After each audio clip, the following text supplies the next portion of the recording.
This may come as a surprise, but Dragonspine is one of my most favorite locations in the entire game. I know we don't really get that many reasons to come back here, and the sheer cold can be a real pain in the tush, but the atmosphere just really gets me, you know? And best of all, every year Albedo decides to invite us to his mountainside workshop and grace us with just a little piece of his knowledge about alchemy, Dragonspine, Conria, and whatever else strikes his fancy. And this year, during the Shadows Emit Snowstorm event, Albedo decided to smack us upside the head with a few bombshell factoids on his teacher and mother, the one supposedly responsible for the cataclysmic events of 500 years ago, the creator of the great dragon Durin and woman of mystery, the great Conrian alchemist, Rhinedottir, also known as Gold. So, while everyone is distracted trying to figure out which Albedo is a man-eating whopper flower, let's step back and take a deeper look into the person who set the events of 500 years ago in motion, and what that means for the world of Teyvat. This is World Structure Theory, Part 4. But first, a reminder, and please don't skip this, it's important. This video is for context and is not meant to contain a clear and targeted theory, although there will be ample speculation speckled throughout this whole thing. There will be a video that follows this one that will attempt to link all of the loose threads I've made throughout this entire video series together. There is a lot of information in this video, and I thought that having all of the context plus the analysis would be just way too much, just information overload. So, that said, all information within this video will be cited and links will be provided in the description box. The source links are there so you can do your own research and draw your own conclusions because, in the end, this is really just an opinion piece, okay? Also, in the event I have any post-video notes or corrections or user-submitted feedback or other fun things, they will be added into a pinned comment, so please make sure to check that out as well because some really neat stuff tends to end up in there. And with all that out of the way, let's begin. Of all the things to catch my attention in the Shadows Emit Snowstorm event, I didn't expect glassblowing to top the list. Albedo's mention of glassblowing honestly came out of nowhere for me, especially since he leads with the statement that glassblowing is a very rare art in Teyvat. If it's rare in Teyvat, where isn't it rare? Why mention Teyvat specifically if there's not another place to compare it to, unless you're talking about Conria, which is still kind of weird. But the mention starts to make sense when he brings up the concept of a pontial mark and compares it to the mark on his neck. A pontial mark or a pontial scar is what we call the mark left behind by a blowpipe once it's been removed from a blown piece of glass. So effectively, Albedo is calling himself a piece of blown glasswork created by Rhinedottir. This implies that Rhinedottir breathed life into Albedo, which I think is referencing the idea of blowing a soul into the body as per the Quran, and also the Old Testament. We'll revisit this concept later, so just make note of it for now. Still, if the art of glassblowing itself is so rare, why would Albedo choose it as an analogy when talking to the Traveler? Does he think the Traveler will be familiar with it? And if so, why? I guess you could argue that the pontial mark analogy was just too perfect not to use, but while I agree with this, I do think there's something a little more deliberate behind Albedo's choice of references. Glassblowing has a long history dating back to the 1st century BCE. Even before the invention of metal blowpipes, people were blowing glass using clay pipes in regions like Syria and Egypt. Eventually, the art spread all over Europe and Asia but remained relatively unchanged until the early 1800s. And around the 1800s, at least as far as I can tell, the most heavily trafficked and important river in Europe, the Rhine River, was found to be full of these really beautiful crystalline quartz pebbles. It didn't take long before the locals stripped the river of these incredibly unique and beautiful stones as demand for them skyrocketed. But when no more pebbles were able to be reliably sourced from the river, glass blowers in Czechoslovakia got a little creative with their craft. These glass blowers found a way to emulate the looks of the Rhine pebbles by using glass. By coating a gem-shaped piece of glass on one side with metal powder, they were able to refract light back through the glass. This resulted in a very convincing kind of counterfeit Rhine pebble. We know these pieces of glass today as Rhinestones. If you want to learn more about the history of glassblowing and rhinestones, I'll leave a bunch of links in the description. And for the purposes of this video, this is really all you need to know. Just remember that Rhinedottir now has a rather odd connection to the art of glassblowing, not just through Albedo, but through some really suspicious connections with the Rhine River, the Rhine Pebbles, and obviously, the manufactured rhinestones. Remember that Conria was a region with very little life, and this was likely the purpose behind the creation of the art of chemia. So if you can't get something naturally, you should manufacture it artificially, right? Can't get those sparkly Rhine pebbles? Make stones that look like them. And this is where things start to get interesting. Time for a pop quiz! What does Rhinedottir, the Rhine River, and the Rhine Pebbles, and Rhinestones all have in common?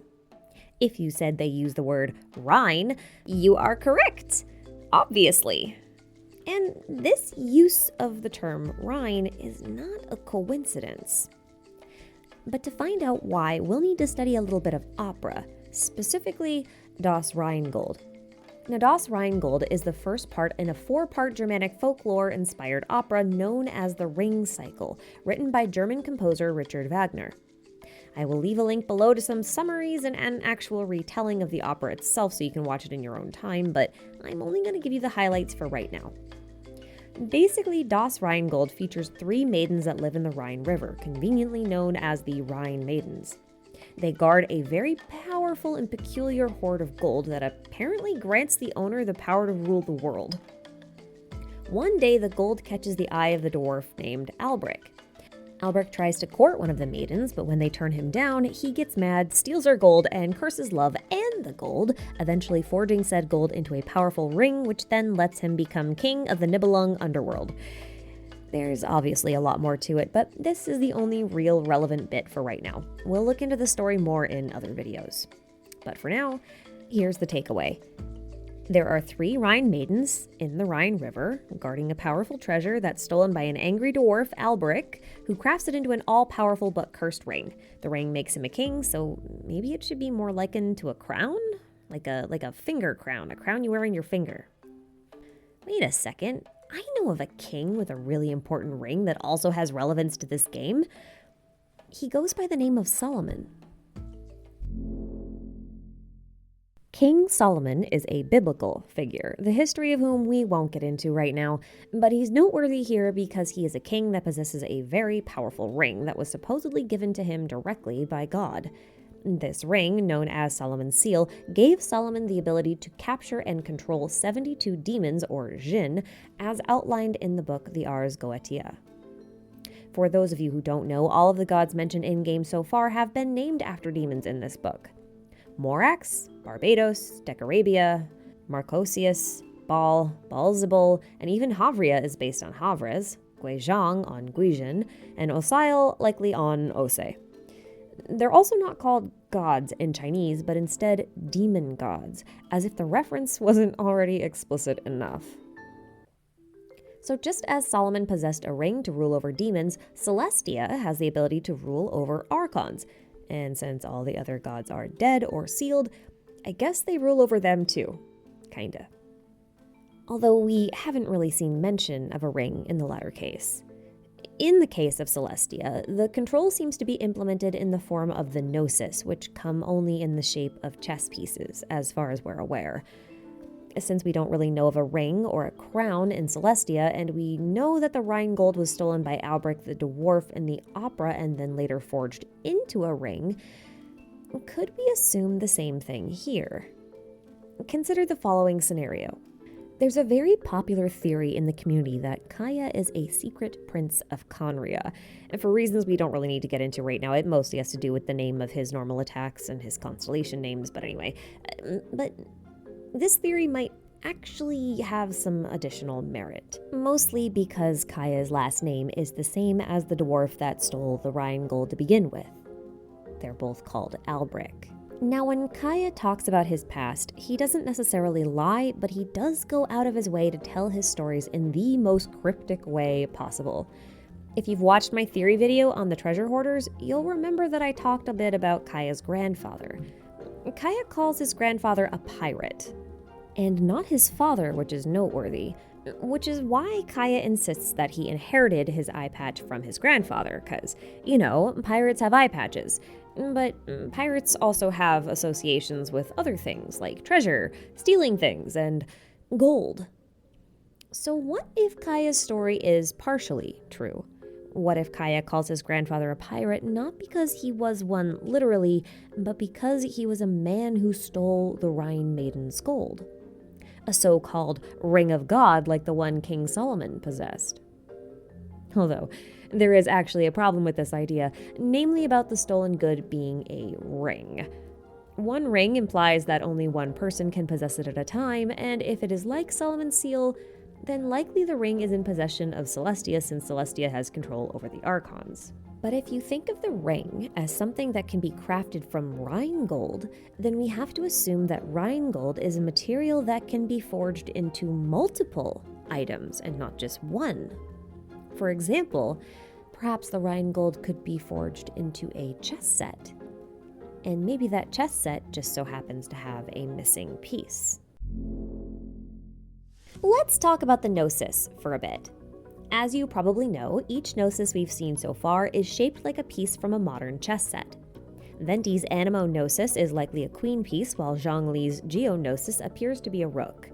That's usually where the discussion ends, but take a closer look at these two objects. Notice anything? Both Gnosis are actually made out of 3 materials: a gemstone core, a gold casing, and an unknown black substance that we'll just ignore for right now because it's kind of weird and I don't want to think about it. Let's focus on the gold and the gem core. I call it a gemstone core for 2 reasons. First, the Geognosis, at least, is cut like a literal gemstone, so just obvious association, right? The animal one doesn't have any facets, but I will not hold that against it. It's technically based off of turquoise anyway, and turquoise doesn't usually get faceted, but regardless. Second, the cores of these Gnosis appear to match that of the Ascension gemstones. Remember the turquoise I mentioned earlier? That's the one. These gems each contain a line that either has been or will be spoken by their respective archons at some point in the story, so we can therefore deduce that these gems are tied to the archons themselves. Remember this because we'll come back to it. Now, a typical modern chess set has 16 pieces per color. That's 2 rooks, 2 bishops, 2 knights, 1 king, 1 queen, and 8 pawns. This poses some problems for our current archonship since there are only 7 of them, leaving at least 1 large piece and all 8 pawns completely unaccounted for, let alone the other 16 pieces from the opposing color. Some theorists suggest that perhaps there's only 1 Gnosis for each type of piece, which would result in only 6 Gnosis plus 8 pawns, which may or may not even matter here, denoting that the final 7th Gnosis must be a fake, but other theories suggest that one of the pieces might just belong to Celestia. I'm just not feeling these explanations. They just feel way too convenient, even if they are fairly plausible. So I did a little digging, and I stumbled upon a type of chess game, a Viking chess game. It's known as Tafel. Now, Tafel is a Nordic type of chess game with a lot of variations. Of these, one very specific variation, Brandov, caught my eye.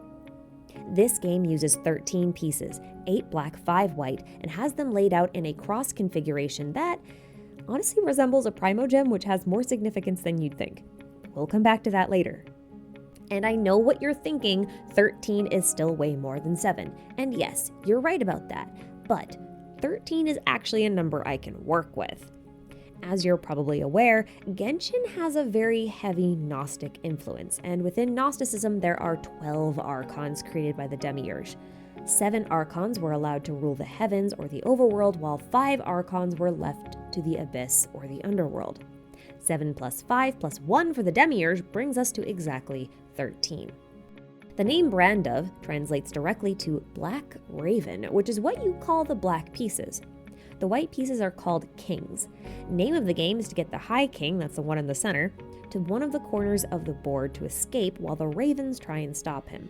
There are 8 ravens and 5 kings, which means that the archons have to be the ravens here, right? But there are only 7 Archons, and that's when I remind you of this series' part 2 when we talked about the treasure hoarders and how their raven insignia appears to be inspired by the raven that stole the sun and their connections to Conria. Consider the possibility that the Rhinegold is actually, in this case, a golden, godly taffel set where each piece contains the power of the primordial elements of creation, thus leaving Celestia with only 7 seats to fill, and Albric with 1 piece of the Rhinegold that's hidden away deep beneath Tevat. Now remember that the Gnosis in Genshin are also known as the Heart of God, and Rhinedottir disappeared after finding the Heart of Naberius. Naberius is the name of one of the demons in the Ars Goetia, which makes him a demon god just like the rest of the Archons. But the real question here is how the hell did Rhinedottir know what it was? And even if she could recognize a Gnosis on sight, how did she know which one it was? Who it belonged to? How did she know it was Naberius's heart? Unless she'd seen it before. But before we go any further, I want to explain a little bit about why I'm so fixated on this chess set being a taffel set. And for that, we'll need to talk a little bit about Norse mythology, specifically Ragnarok. So, Das Rhinegold is based on Norse myth and some other assorted Germanic folklore. Genshin follows quite a bit of Norse mythology too, and not just because it takes some inspiration from Das Rhinegold. It also takes inspiration from Ragnarok, aka the Twilight of the Gods. Now, most people know Ragnarok as a great battle of the gods, but the truth is Ragnarok was actually a series of disasters, one of which was a battle. It begins with the Great Winter, known as the Fimbulvetr. This winter lasts 3 times as long as a normal winter. It's kind of like a mini ice age, and that causes men to starve and turn on each other. Then the great wolves, kind of like the Rift Hounds, Skoll and Hati, finally swallow both the sun and the moon. And then the sky splits in 2, and the fire giants then set the world on fire. Amidst these fires, the gods do battle, and when the battle ends, what's left of the world sinks beneath the sea. The land would eventually rise again, but we'll talk about this later. So, that leaves us with an ice age, a great battle of gods, a scorched earth, and then something kind of like a flood. These are all things that are actually described in the artifact set known as the Prayers set. Most seem to think that this set is talking about cycles of destruction over multiple different civilizations, but I think this is all describing the same calamity, but at different points within it. Here's why. Before the Archon War, there were 3 moon sisters, Aria, Sonnet, and Kanon, and they ruled the whole world. They took turns riding across the sky in a silver carriage and changed places 3 times a month. If they failed to do this, a great disaster would occur. I think the Moon Sisters are actually Genshin's version of the Rhine Maidens, and that the very reason they exchanged places was because they were guarding something, just like the Rhine Maidens were guarding the Rhinegold. If they lost that something, then a great disaster would occur. If you're wondering about the whole river connection, note that the Milky Way galaxy, which is visible in-game, is known in many languages as the Silver River, including in Chinese. And since the Moon Sisters traveled across the sky, that technically makes them 3 maidens in a river. There's more to this story, but we'll cover it later. Eventually, this disaster did come to pass, and the sisters turned on each other, and basically most everyone died. Well, the Moon Sisters and the Seelies died, anyway. Mankind is kind of a question mark because it's not actually explicitly stated anywhere. But in Norse mythology, some humans and gods took refuge in the forest at the base of the World Tree and survived beyond Ragnarok. So the area around the tree was safe. So what if that was also the case in Genshin? What if some humans and gods actually sought refuge at the base of the tree, which bubbled itself when it was uprooted and tipped into the sea, sinking beneath the surface? Cut off from the rest of the world, the tree would then stabilize the land that sank along with it, and it ends up becoming the Tevat I outlined in part 3 of this series. Humans and gods alike become heavily dependent on this tree for survival, and thus began a symbiotic but potentially unhealthy relationship. But there's one teensy tiny little detail that very few people talk about with regards to Ragnarok's aftermath. And that is the rise of a new pantheon of gods. In the case of Genshin, I'm going to call this new pantheon of gods Celestia. See, the gods that survive Ragnarok meet up at the base of the tree once the land returns to the surface, and at this time, they find a golden taffel set at the base of the tree, and it's a remnant from the previous pantheon that died during Ragnarok.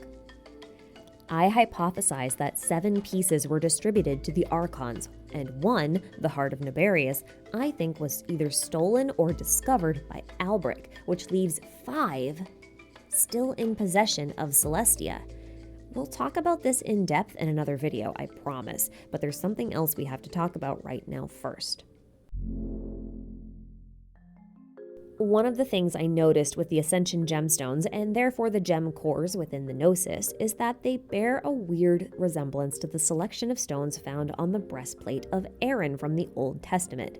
Now, Aaron was the brother of Moses and the high priest of the Israelites. His breastplate was made of gold and held 12 gems in a grid, each representing a different tribe of Israel, as well as 12 separate blessings of God. 12 gems plus Aaron makes 13. That's 12 pieces plus 1 High King, as we mentioned earlier with the Taffel set. Now, these stones match beat for beat the Ascension gems and the Gnosis gem cores.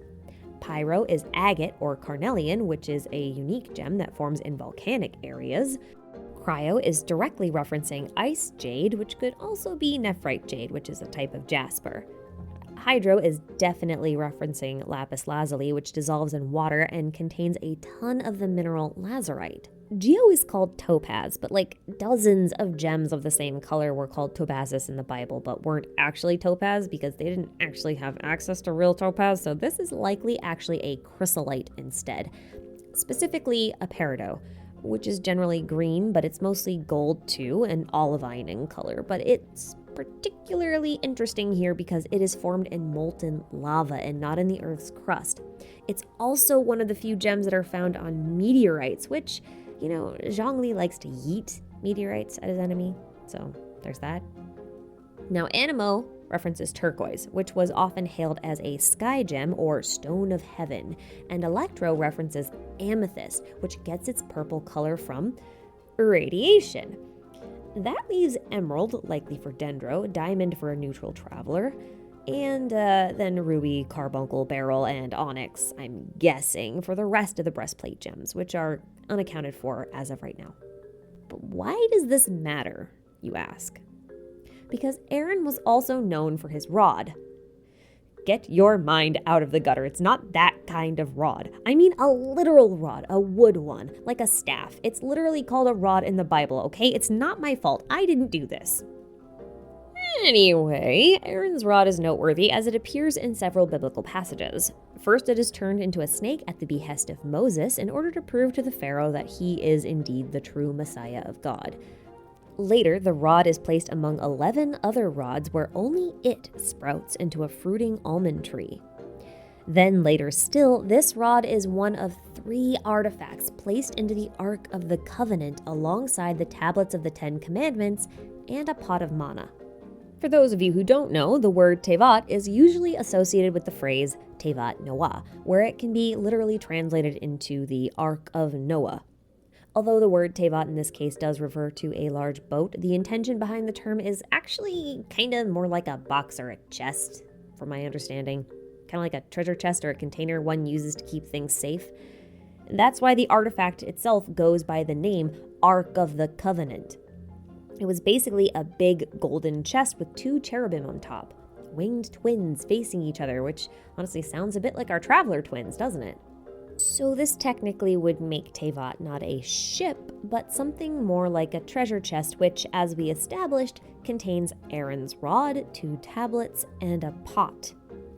As previously mentioned, Aaron's rod fruited into something small and tree-ish, like a thing, which makes me think of the world tree within Tevat. And I know this sounds like a stupid leap, but hear me out. Aaron's rod sounds like Arianrhod, And Arianrhod is a Welsh goddess associated with the moon, whose name means silver wheel, which would then make her a silver wheel in the Silver River of the Milky Way galaxy, mind you, so there's your Rhine River connection. And a friendly reminder that the Moon Sisters in Genshin are named Aria, Sonnet, and Kanon. I am hypothesizing that the Moon Sister Aria is actually a direct reference not only to Erin, but to the goddess Arianrhod, the latter of which ruled over the cycle of life and death. Now, Arianrhod's castle was said to be where the souls of dead men go to rest, and it's associated with the Milky Way galaxy specifically. Its entrance was said to be nestled within a rocky reef out at sea, just like Musk Reef, and the entrance to the Spiral Abyss. The castle itself is described as a labyrinth, which again is exactly how the Spiral Abyss is described in-game, and the icon of the Spiral Abyss is actually a tree. This means that the world tree is like the staff of Aria, within which is her labyrinth of a palace that collects the souls of the dead with a lovely view of the Milky Way galaxy, and also has an entrance in Musk Reef. Remember how I said in my previous video that the abyss itself might be the space within the world tree? This is why. Oh, and there's a little bit more to this. We've also seen Kanon in-game. At least, I think we have. And I've even made an entire video on this. But if you don't want to watch that right now, here's the highlights. In that video, I theorized that the goddess Kanon was actually talking about a goddess known as Nyoirin Kanon, a Buddhist deity who governs over the wheel of samsara, and whose name also means the turning of the wheel of law. So if Arianrhod gets the tree and the rod, then maybe we give Kanon the 10 Commandment stones, or the laws. 10 laws? I mean, Teyvat does have its own laws, right? So that leaves us with Sonnet, and honestly, the only thing I can really think of when it comes to Sonnet is Hecate, which sounds also like a huge stretch. She has moon associations and a wheel known as the Strophalos, which, kinda looks like the symbol on Paimon's belly. Wait. Sonnets usually have a narrative, and Paimon says she's the best storyteller. Hecate was considered the keeper of the world's soul and went by the other name of Trivia, of which Paimon has a ridiculous amount. And she's also considered the goddess of doorways and borders, and didn't Alice say that the borders between worlds was growing thin?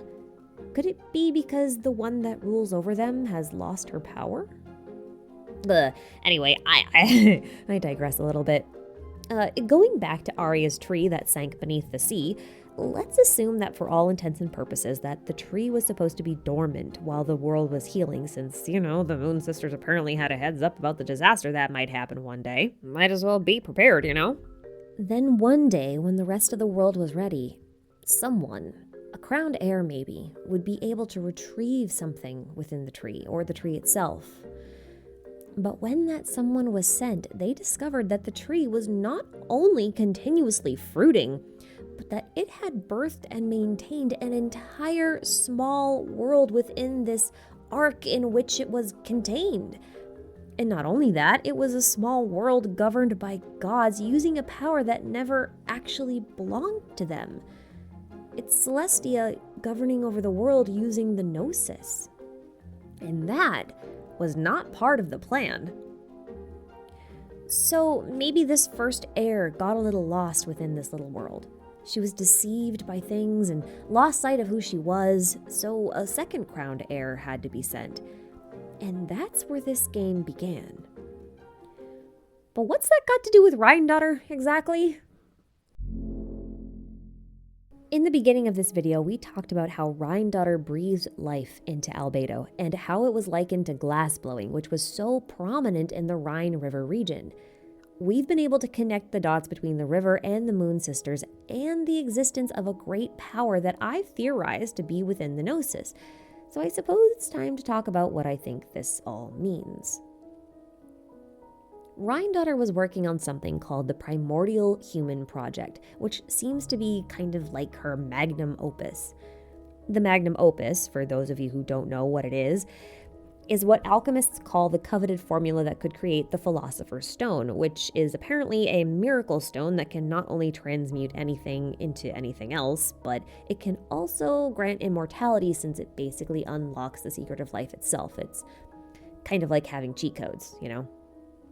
The magnum opus has 4 stages: Nigredo, or source material, also known as blackness; Albedo, or purification, also known as whiteness; Rubido, or fermentation, also known as redness; and Citrinitas, or completion, also known as gold. Albedo is obviously named after the second stage in this process. His title is even Chalk Prince, which refers to whiteness. The creation that came before him, however, Durin, was described as a black dragon with corrosive blood, which makes me think he was probably stage 1, Nigredo. That would totally explain why Albedo's body double ended up within the dragon's belly. If Durin was, in many ways, considered source material, then anything deemed a failure was likely fed to Durin as a form of recycling. It was likely going to be dissolved and returned to blackness or source material so that they could be made into something new again. Disturbing. So anyway, Albedo is probably stage 2 of 4. He's a successful proof of concept, but he's not the success Rhinedottir is ultimately looking for, which is kind of odd since he seems to be a fully functioning human. So if the human part of the Primordial Human Project isn't the important part, then what if the important part is actually the primordial part? I don't know about you, but when I think of primordial, I think the first of. So immediately when I thought of the first human, in this case, I thought of Adam, as in Adam and Eve. In the Old Testament, Adam was formed from clay, and he lay still on the ground until God breathed unto him a soul. And this is where we get the phrase breathing life into something, which is what Rhinedottir did with Albedo through her glass-blowing technique. And that makes me wonder if the challenge here isn't so much the creation of a convincing or perfect human body, but in fact the creation and imbuement of a human soul. Remember how I said the Taffel set was shaped like a primogem? Well, in Chinese, the character used in place of primo is the same one used for primordial in the Primordial Human Project, which makes these technically primordial gems, and that's even more explicit if you read the description, because it's in there too. What's even more interesting is that Genshin, as in the name of the game, uses the same character for primordial, making the name of the game itself the Primordial God. So I'm sitting here wondering if Rhinedottir isn't so much trying to create Adam so much as she's trying to emulate the powers of the primordial god. And I'm thinking that this god possesses all of the powers that are contained within each gnosis and then some. A god fundamentally composed of every element in the world. And that's why I think the Heart of Naberius is really one of the missing gnosis that was lost during the Calamity 500 years ago, or even before then. Then it was rediscovered later by Rhinedottir when she stumbled upon it with Albedo. In fact, Kaya even tells us about a Celestian god that dropped a sword into the sea that his grandfather apparently salvaged. I know the Gnosis isn't exactly, a sword, but since Kaya talks in riddles, we could maybe interpret this line as a divine blade or divine power kind of thing. Sorry, it's just that I know it's a stretch, but Celestia having an oopsie and just dropping a Gnosis into the sea is just too funny of an idea not to entertain.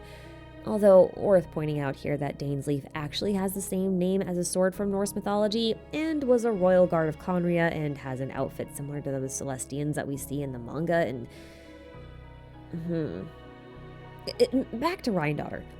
I do think she was studying the Heart of Naberius, trying to unlock the primordial powers sealed within it in order to obtain the true power of creation. But why? I don't have an answer to that.